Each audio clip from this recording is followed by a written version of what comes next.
Միացյալ Նահանգների ֆինանսների նախարարը հայտարարել է, որ ուկրաինական հազվագյուտ հանածոների համատեղ արդյունահանման գործարքը տնտեսական գործընկերության լավ հնարավորություն է, որը չստորագրվեց Ուկրաինայի նախագահի պատճառով։ Ամերիկացի լրագրող Թաքեր Կարլսոնին տված հարցազրույցում Սքոթ Բեսենթն ասել է, որ Վլադիմիր Զելենսկին 3 անգամ մտադիր էր ստորագրել այն, սակայն հետ կանգնեց։ Նախարարն ասել է, որ ըստ համաձայնագրի ամերիկյան կողմը որևէ գումար չի աշխատելու, քանի դեռ ուկրաինացիները չեն աշխատել։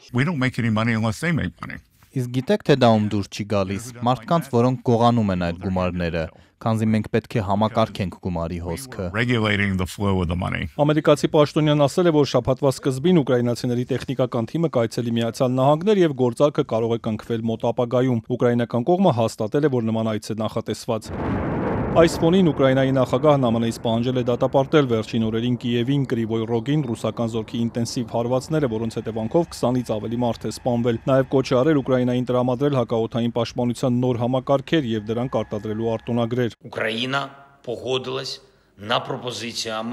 Ուկրաինան ընդունել է լիակատար անվերապահ հրադադարի ամերիկյան առաջարկը, Պուտինը մերժել է այն։ Մենք սպասում ենք Միացյալ Նահանգների արձագանքին, դեռ որևէ արձագանք չկա։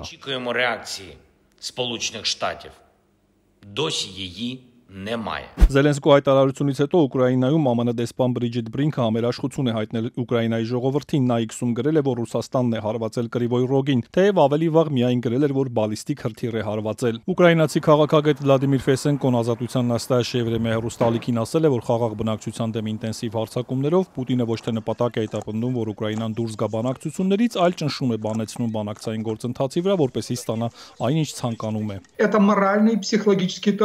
Սա բարոյահոգեբանական տեռոր է։ Այն միտված է կոտրելու դիմադրությունը, որպեսզի Ուկրաինայում հնարավորինս շատ մարդիկ համաձայնեն ցանկացած գնով խաղաղության հասնելուն։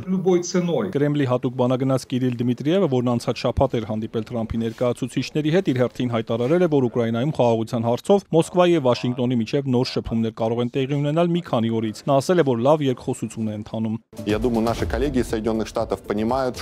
Կարծում եմ Միացյալ Նահանգների մեր գործընկերները հասկանում են, որ անհրաժեշտ է վերականգնել Ռուսաստանի հետ երկխոսությունը եւ որ Ռուսաստանը դիմակայել է ռազմավարական պարտության փորձին, որը Ռուսաստանին փորձել է պարտադրել նախագահ Բայդենի վարչակազմը։ Администрация президента Байдена пыталась нанести. Ուկրաինան եվրոպական երկրները բազմիցս կոչ են արել ուժեղացնել ճնշումը Ռուսաստանի վրա։ Ինչ որ Ռուսաստանն այն 60 երկրների շարքում չէ, որոնց նկատմամբ նախագահ Թրամփն ապրիլի 2-ին աննախադեպ մաքսատուրքեր սահմանեց։ ABC News-ի լրագրողի հարցին Սպիտակ տան ազգային տնտեսական խորհրդի տնօրեն Քևին Հասեթը պատասխանել է, պատճառն այն է, որ ԱՄՆ-ն հիմա բանակցում է Ռուսաստանի հետ։